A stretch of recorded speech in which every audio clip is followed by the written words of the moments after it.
Welcome to the MFR Coaches podcast, where we talk about how you can create a six-figure MFR practice. I'm your host, Heather Hommel. Not only have I been practicing MFR for 11 years, I'm also a life and business coach, especially for MFR therapists. My goal is for you to understand how to get fully booked, how to talk to your clients, and how to make sure they understand what's possible for them with MFR treatment. I'm here to help you stop under-earning, overworking, and burning out. I'll lend support so you can create the MFR practice you've always wanted. Learn how you can do it too, even if you live in a tiny town, and even if you're just starting out, and even if you've ran your practice for years. Let's go.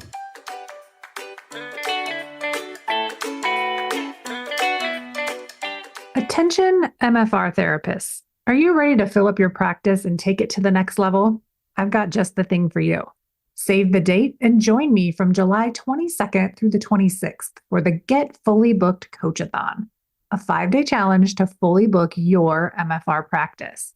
Each day will tackle a crucial aspect of your business, from setting rates to handling client objections. You'll walk away with actionable strategies you can implement immediately. This isn't your average training. It's a hands-on coaching experience where you'll see real results, both personally and professionally. No fluff, just the proven things that work to get you fully booked. So if you're serious about growing your MFR practice and you want to help make MFR mainstream, this coachathon is for you. Save the date, July 22nd to the 26th, and let's get your MFR practice fully booked together. Get on my email list, www.themfrcoach.com/join. We will be releasing more details in the near future, and I'll see you there. Hey, everybody, and welcome back to another episode of the MFR Coaches podcast. It's been a while since I've been in the recording studio. I actually am just back in the office working after having back surgery, and I wanted to kind of share my journey about what it's been like for me the last 9 months since I injured my back, all the way through diagnosis and eventually having surgery.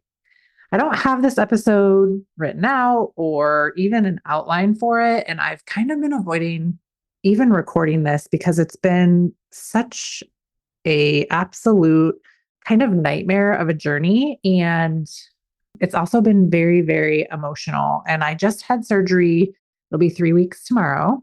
Surgery 3 weeks ago tomorrow. So I was worried that I wouldn't be able to record this without crying. And I still might cry, but I'm not as worried about it now. So let me take you guys back and tell you everything that happened. So for many of you that follow this show, you'll know that last year I announced that I was going to go to MFR seminars like once, basically a month or multiple times a month, in an effort to meet people, tell them that I am the MFR coach and make offers to help people, and also to just stay super connected to the community. And I made good on that promise starting a year ago in April. I traveled to Richmond, Virginia. Where else did I go? I feel like I was all over. I know that I also went to Kansas City. I went to Nashville. And I went to Rochester, Minnesota for fascial pelvis because, you know, who doesn't take fascial pelvis 10 times? Me. So I also have been trying to do things that are good for me, like working out with a trainer and doing Pilates. And here's where I got myself into some trouble. I was working out, lifting super heavy weights with a trainer who's, decades younger than me. I'm now almost 45. And I started to develop some pain and stiffness in my neck a year ago. And that led to some other health problems like vertigo and migraines. So under the advisement of several people, they were like, please stop working out so hard and start doing something that's a little easier on your body so that you're not straining your neck so much. Because it was like I had strengthened my shoulders and my back so much. And I was like lifting though with my neck improperly, and my trainer wasn't catching it. And so it was causing issues for me. So I needed to relax from that. Nobody said don't work out anymore or anything like that. But they suggested that I do Pilates to try to relax some of those neck muscles, whatever. I don't even know if that even makes sense at this point. So anyways, I started to work out with a trainer, and I think I was on my 6th visit, and I was getting ready to leave for fascial pelvis in Rochester. So I go, I'm doing some things with the one-on-one Pilates instructor. And just keep in mind, like, none of this is anybody else's fault. This was all just, I think, a perfect storm and just happened to happen. I think I also have like a very unstable pelvis and I am like hypermobile to a certain degree. So doing some things and I felt a pop in my back and I was like, oh, shoot, I just hurt myself. Like I knew I hurt myself right then and there. And so we stopped. It was like the end of the workout anyway. And I went home and I tried to rest. I tried to just kind of take it easy. And I knew that shortly after that, I was going to be at fascial pelvis and I would get lots of, I'd see lots of therapists there and I'd be able to get some work done and things would get better. So I drive to Rochester. I go to fascial pelvis and I was actually like feeling okay. I remember getting there and feeling okay. I felt like my back hurt, but it wasn't excruciating pain until I started treating people. And I could tell right away that bending forward was a problem. And I even said to somebody there, I'm like, I don't think I can treat people. I don't think I can be doing this. But I didn't stop. And I kept treating people the whole weekend. And it's like I just kept moving forward because that's what you're supposed to do. And I was busy and I didn't have time to stop. So I did that. And I went home and it kind of got better after a few days. And then it would get worse. And then it would get better. And then it would get worse. And I don't know, probably by Thanksgiving time is when I remember the moment that I herniated my disc. So if I hadn't already herniated it, I definitely either herniated it the whole entire way then, like over Thanksgiving break, or it just got to the point where it was then like causing nerve pain and spasms in my leg. So from the end of November until May, I lived in about 10 out of 10 pain on a daily basis. I lost my ability to sit. I lost my ability to really do anything without excruciating pain, no matter what.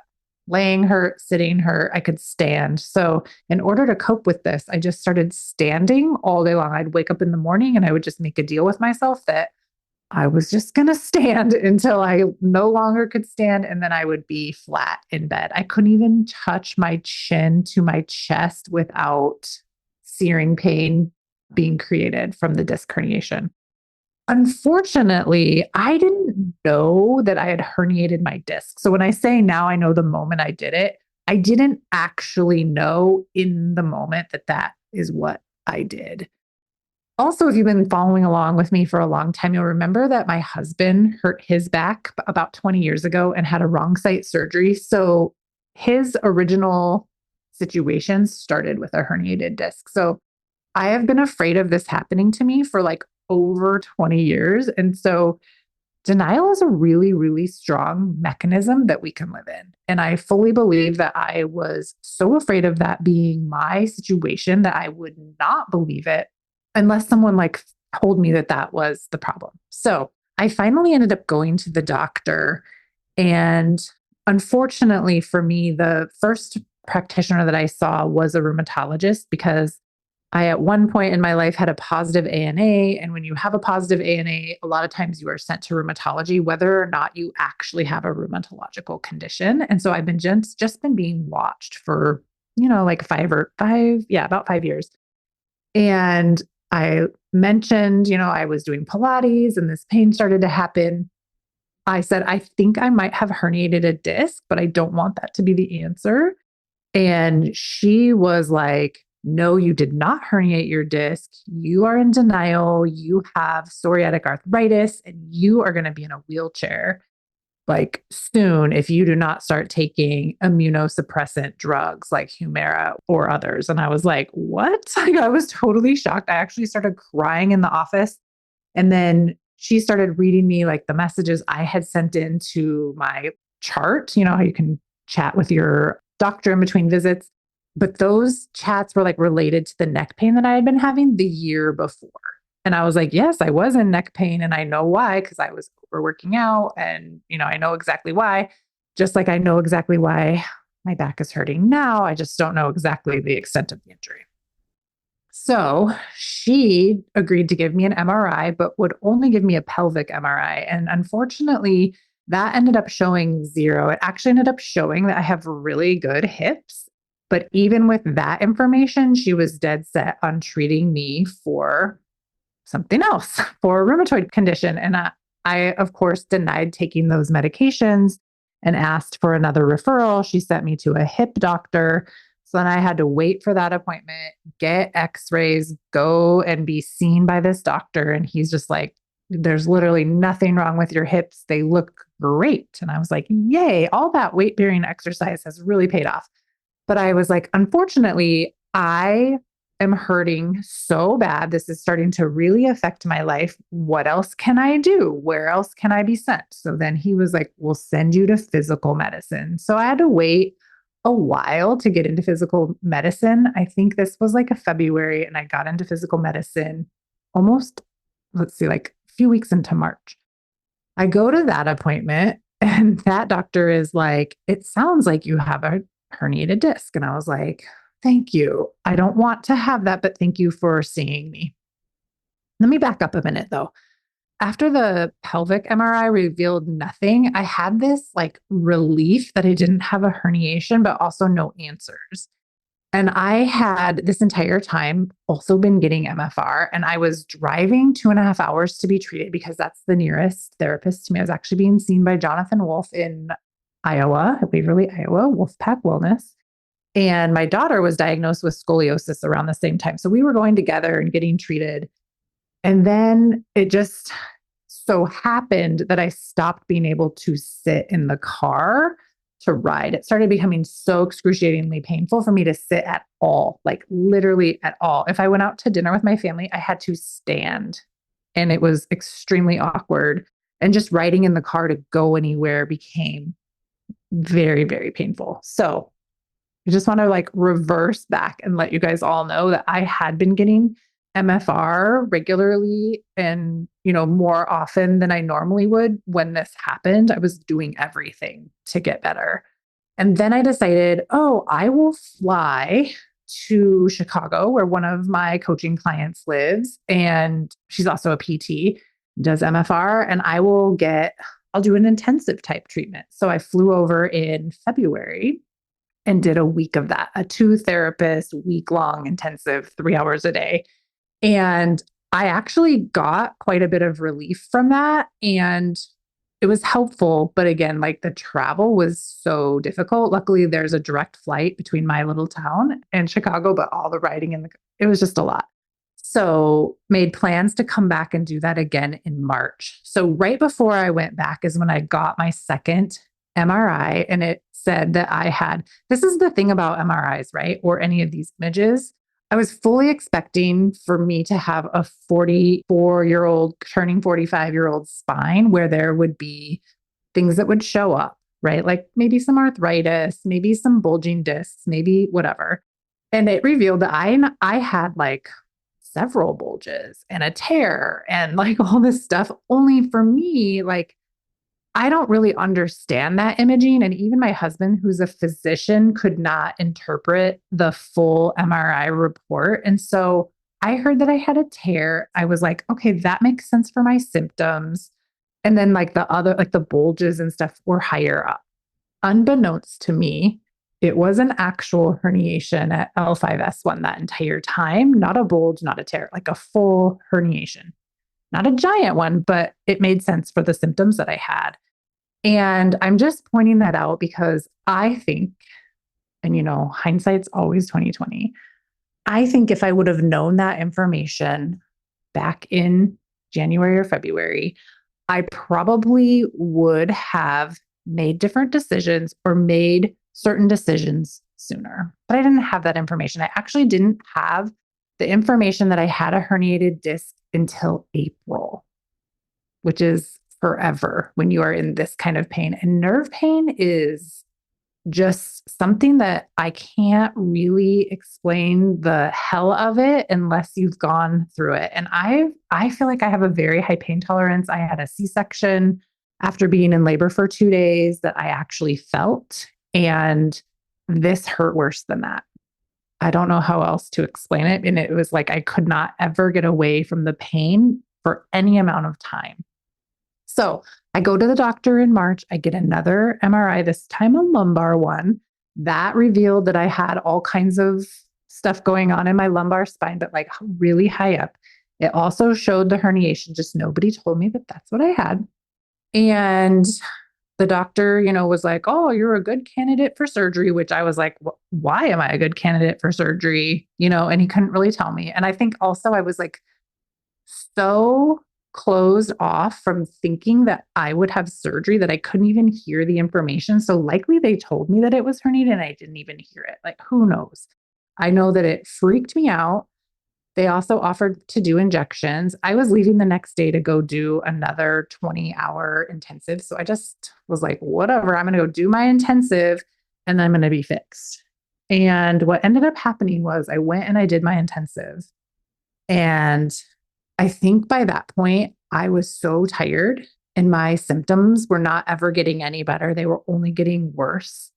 My coping with the pain, my coping with all of it, like just started to go downhill. I was so tired. I was just not feeling good at all. I started to not be able to think anymore because all I could think about was how much pain I was in and how I was going to like manage the next 10 minutes, that it was starting to interfere with me enjoying anything. Like I could show up to do my job, but outside of that, I had to lay down completely flat. I couldn't even like lay in bed and do work or lay in bed and do anything. So it became really isolating and super lonely and really depressing, if I'm being super honest. So I did that intensive. We ended up having a giant snowstorm. So the ride home, instead of being 5 hours, became 8 hours, which was agonizing. And again, like I got no relief. And I don't know. I think it's important to talk about this. Like that is at no fault of the therapist treating me. It's just what is, right? Like I think I had kind of a crisis of modality during this time where I was devastated that I was in so much pain. And then add on a layer of deep devastation and shock that MFR didn't help decrease the symptoms at all. And utter disbelief about that happening to me because it had always helped. This is what had helped my husband walk again and climb Cathedral Rock after failed surgery from this kind of injury. And I just didn't know, like, well, what do I do if this doesn't help? Because in my mind, like surgery was going to injure me more and make me worse. So I go back home. I get an appointment to have a second opinion with someone. He says to me, "Heather, this is neurosurgery." So I end up going to like a pain clinic. That is where I found out I had the herniated disc. She's like, "You have a herniated disc and you are, 6 months into this and time is not on your side. And you need to really be thinking about what you want to do next, because if you don't take care of this and if it keeps getting worse, you could start to lose your bowel and bladder function and you could also be paralyzed." And I was like, okay, holy shit. Like this is really, really serious. And she didn't tell me in a way to scare me. She wanted me to have all the options for care on the table and for me to be able to make a really informed decision. She's like, "You can definitely go and get an injection." She's like, "I bet you end up needing two. And I bet that those are temporary, but it's worth trying because if it helps you, like this could be the answer." Right. So I hesitated, but I went and I got an injection. And at the same time, she's like, "Let's get you in for a neurosurgical consult so that if or when these fail, you've done these things, insurance sees you've done these things, and you will qualify for surgery. And then you'll be able to get into surgery faster." Because she's like, time is not on your side. I'm like, this all seems very scary, but yes. Okay. So I went, I had an injection and it was like a miracle for a few hours. It really helped me for a few hours. And having that pain relief was like a miracle for me. And then also very scary because I just had this sense that it was very temporary. And it was. It's almost like the numbing medication that they put in as soon as that wore off, like all the pain was back and it sucked. Okay, it's so funny. Like the way I tell this story too, like this is going to be a long story long with lots of twists and turns because one, I don't have an outline. Two, I'm still processing this. Three, it's a trauma. And four, this is how I talk in real life. So there's probably lots going on here. Thank God we have a good editor, Colette, bless you for editing this. So before I had those injections, I actually got in to see the neurosurgeon. That's how long all this stuff took. I saw the neurosurgeon and he said to me, go and get those injections and see how they go. But the minute you're ready for surgery, we're going to surgery.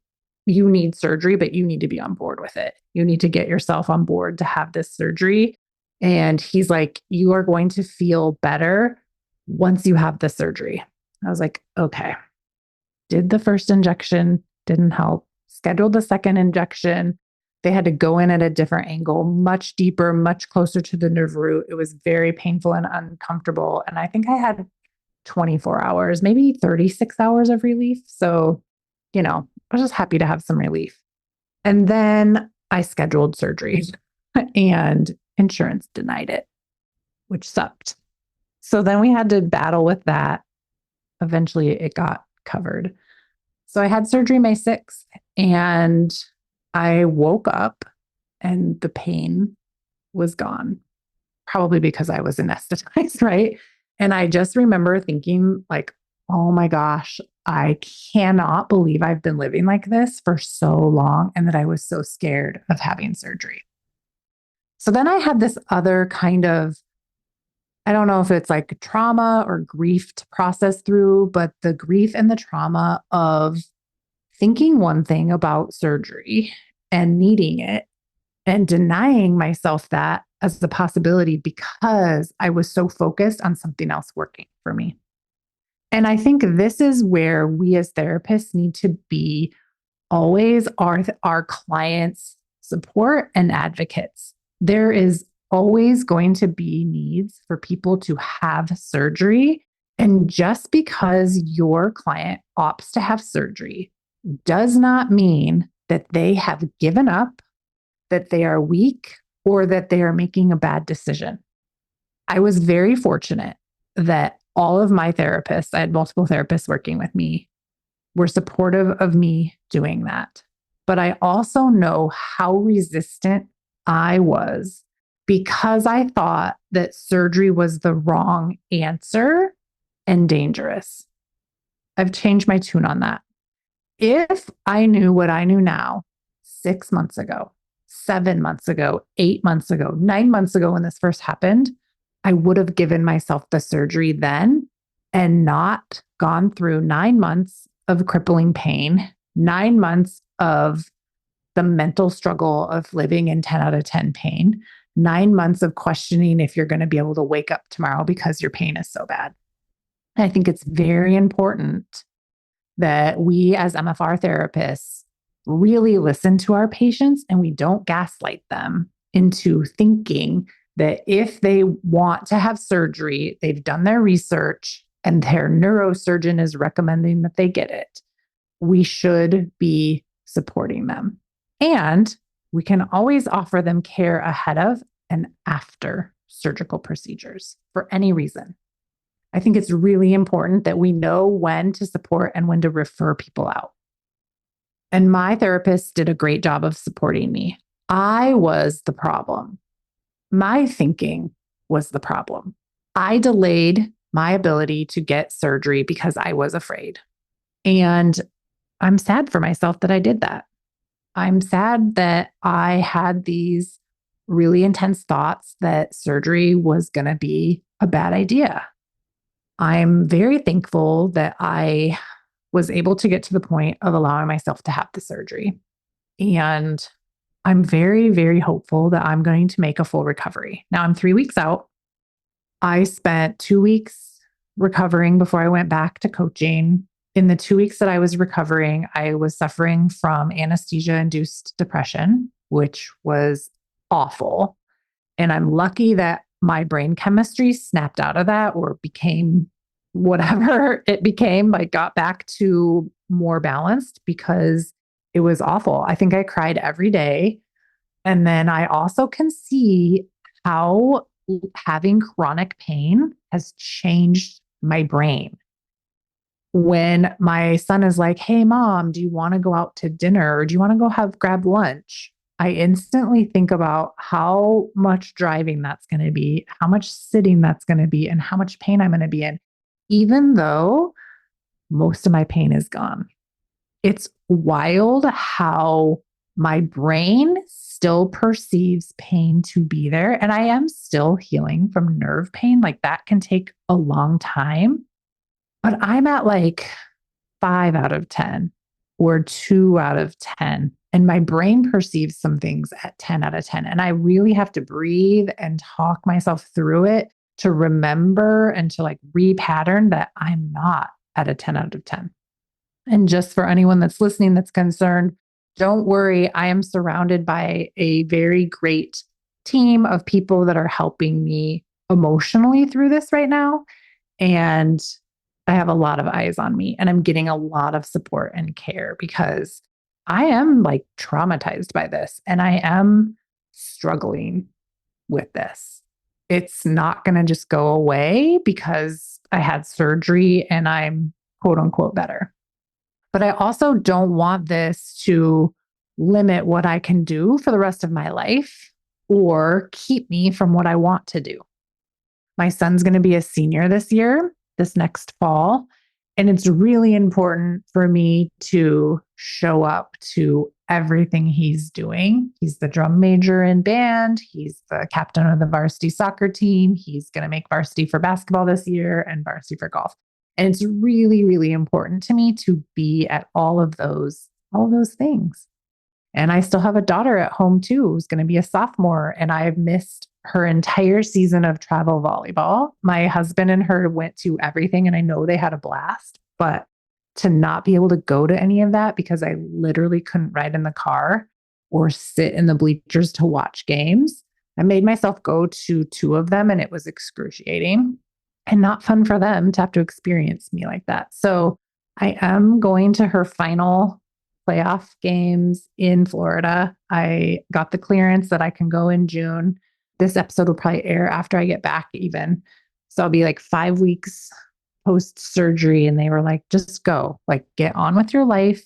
Don't lift your suitcase, but you can go. So I'm very excited about being able to show up. I think being able to show up for my kids is extremely important to me, but I also want to show up because I want to be there and I can be there and I want to enjoy it.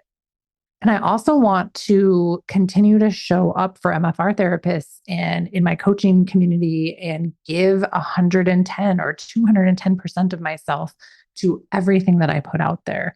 You know, this podcast is a lot of work to keep up, and I want to show up for this. I want to be here. Recording a podcast episode when you don't want to be doing it is really terrible. So I would much rather want to be doing it. And I think 90% of the time I do want to do it. I just know that for a brief period of time there towards the end of this adventure before surgery, it was hard for me to do any of it. And that's really scary for me. Being able to create content and come up with ways to teach you all on business has been one of my greatest joys and something that has always been kind of easy for me to do, which makes it so much fun and so accessible. And it's so freeing for me because it's like a creative outlet. So to lose this as a creative outlet for the last few months because I literally couldn't do anything was devastating. So I'm happy to be back. I think coming back 2 weeks after surgery actually helped me mentally and emotionally, and it forced me over the hump. So I'm thankful for that. I think going through this experience, the things that I'm learning from it are going to continue to unfold and continue to create richness for some of the things that I will be teaching in my programs, and also has changed some of the ways I would coach people on business and on, client interactions and selling MFR.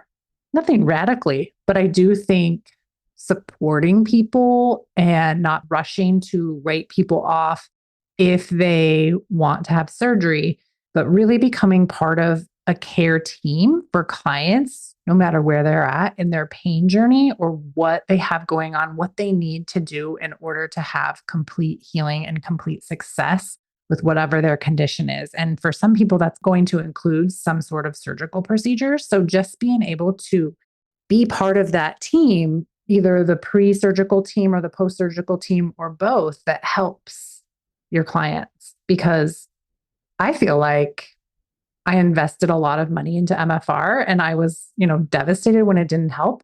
But then I also kept telling myself, I've set myself up for the best outcome because I've done all this work, because I've had all of this care.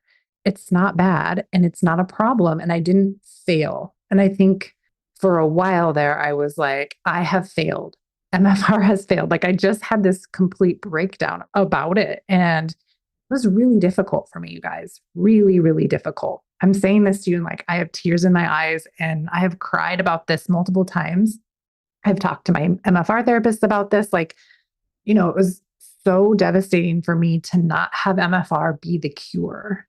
And the thing is like MFR doesn't have to be the cure for everything. It has changed my life in so many ways already, and my husband's life, and the patients that I worked on, and being able to be a coach for MFR therapists. It's enough. It doesn't have to cure everything. And that is what surgery actually is for. When you've done all of the things that are non-surgical, you've done all of the interventions, and you need the next thing. That is what it's for. So I'm healing my thoughts around that, and I'm going to continue to heal my thoughts around that. And it's okay to be where I'm at. And maybe this has happened to you or someone you love or your clients. And you know what? It's okay to be where you're at. It's okay. Everything is okay. So the good news is I was able to get that disc off my nerves. Thank God. And I am almost pain-free. That is a miracle. It did not seem like that would be possible. Today, I went out for a meal with my sons and my husband. My daughter was at a sleepover. And I sat down at the table, and initially it hurt really bad. And I just said out loud, this is hurting me, but I think it's because I think it's supposed to hurt. And it was just weird, And after about 10 minutes, I just got up, took a lap around the restaurant, came back, had the whole meal with them without any pain. And even drove in the car all the way home, no pain. That's something so simple that I used to take for granted. And I'm just so thankful that I can do the little things in life again without feeling like I'm going to die. Life is really short, but it feels really long when you're in pain like that. And I just want to enjoy it. And I want to get to a point where I take it for granted again, I guess, where I don't think about it. And I know that's coming for me. And I know that I have access to so many great therapists for more care. And I'll just keep going. So I knew I wasn't going to make it through this without crying, but so here you go. I'm really proud of myself that I got here. And I feel like we should feel this way for all of our patients that come to us and trust us for care. And even if they need other care outside of us, like we're doing a good job. And so are our patients. And we should always be really proud of them. It takes so much courage to ask for help. It takes so much courage to keep going when you can't figure out what's wrong. Like me just telling this story, it's such a cluster of a story and it's out of order and out of timeline because it's, like traumatic. But I got to the other side, and that's what's available for our patients too. If we don't give up on them and they don't give up, and we help them to connect with the right people if it's not us. And we continue to offer to help them, even if we're not the full solve for what's going on. Okay, on another note, here are some things that are coming up because I would love to see you all later this summer. It's going to be a while before I go to an MFR seminar just because I physically can't treat people right now and I can't bend and I'm still on a lot of restrictions, lost a lot of muscle. I need to build all of that. I need to build up my strength physically and emotionally. And I'm hoping to be able to fly to Sedona later this summer and get treated at Therapy on the Rocks because it's my favorite place in the world. So you better believe I'll be going there the minute I can. But this summer in July, I'm going to be doing a 5-day coachathon. There is a whole website dedicated to this on my website, and there's notes in the show notes. But July 22nd through the 26th is going to be a 5-day coachathon where we're going to talk about how to get fully booked. Each day is going to be dedicated to the 5 things that I feel are super important for you to be able to get fully booked. One of those is your ability to talk about and sell MFR, overcome objections. Just go to the website and check it out. It has all of the information on it. And sign up to come. This is going to be a free event. It's an hour a day at noon Central Time. So mark off your calendars now, July 22nd through the 26th. And we'll be opening the Foundation's coaching program at that time. And there's going to be awesome deals going on during that 5-day coachathon. So now is going to be a great time for you to join the program. We've just revamped the curriculum, redone the portal, redesigned it, made it easier than ever for you to create your practice and get it all set up in 90 days if you're brand new, and to make really lasting changes to your practice if you've had one for years. It's so fun to be in this community and celebrate and to see therapists who even live in tiny towns creating $10,000 months and blowing their own minds about what's possible for them in their businesses. It is true that if you build it, people will come, but it isn't true that you will make $10,000 or make 6 figures just by accident. Those things you need to do on purpose. And I want to make sure that you never under-earn and you never burn out in your practice. I want you to know that you can do these things even if your fully booked number is 10 or 14 or 12. It doesn't have to be 50 or 60 people. That's crazy. So join us in July. There are links in the show notes for you to sign up. If you go to themfrcoach.com/coachathon, you can register for that. I'll also be sending out emails. So if you're on my email list, you'll be seeing all of those as well. And I would love for you to join us. Bring a friend. It's totally free and it'll be a fun time. And I'm going to be so much further away from having had surgery. I'm recording this in May, feeling so good and so excited to see everybody and to see everybody doing awesome. Thanks for listening to me as I verbally process what happened to me. And thanks for holding the space while I've been going through this. And I'll see you all next week on another episode of the MFR Coaches Podcast. Bye. Thanks for joining me today. If you enjoyed today's episode, please take a minute and rate and review the podcast. I appreciate it. For more information, please follow me on Facebook and Instagram at The MFR Coach. And check out my website, www.themfrcoach.com for more information. If you are currently not working 20 hours or less and making 6 figures in your MFR business, I want to help you change that. Make sure you tune into the show and get on my email list so you never miss out on important trainings and information. To be the first to find out when we are enrolling next for my 12-month Business Foundations coaching program, get on that email list at www.themfrcoach.com/join. Inside this program, you'll learn how to raise your rate, overcome objections, and sell MFR. You'll become the MFR therapist that never under-earns and never burns out. It's up to us to make MFR mainstream, and it starts with you and your successful MFR practice. See you next week.